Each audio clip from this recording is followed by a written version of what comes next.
kana pane mari maigonobva watanga kunetsa uda kuramba uchifona wada ndiri kuNamibia ndakauya for something else kuNampawa nezvandiri kuita kunoku.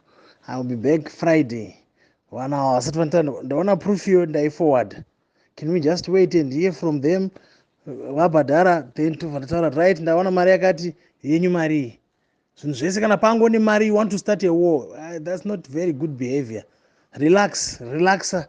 I know you want money. I also want money too. But just learn to relax. Kana pane mari watoita emotional watangada kuti kufona 3 4 5 missed calls. How far? That's not good. You must change that attitude.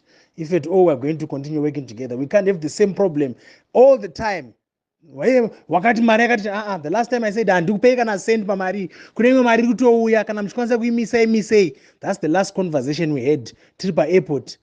Muchiti ndikati kutori neimwe iri kuuya musiri kuziya kana yauya da kuona kuti munogona kuimisa here imisei izvozvi. That's what I said. Hanobva ndakati ichangopinda mari ndobva ndakupai proof ndobva ndazida. I never said that. Don't put words in my mouth. And this is the first lot mari dzitu. The first lot hapana kana profit. There's nothing because we have to match the price yema 10 sekulobatse. Saka there's really nothing here. Don't even raise your hopes and don't even be disappointed. The other money, yes, there's reasonable profit. Hello, CEO.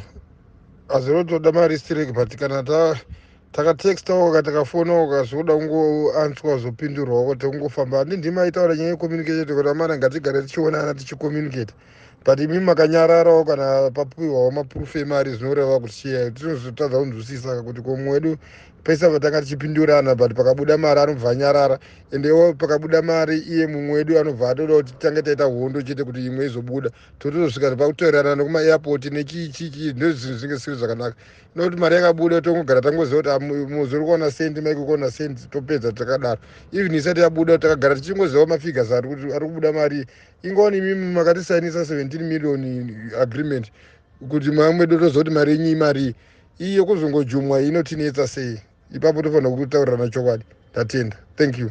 Have a good day. Tuone Friday mauya.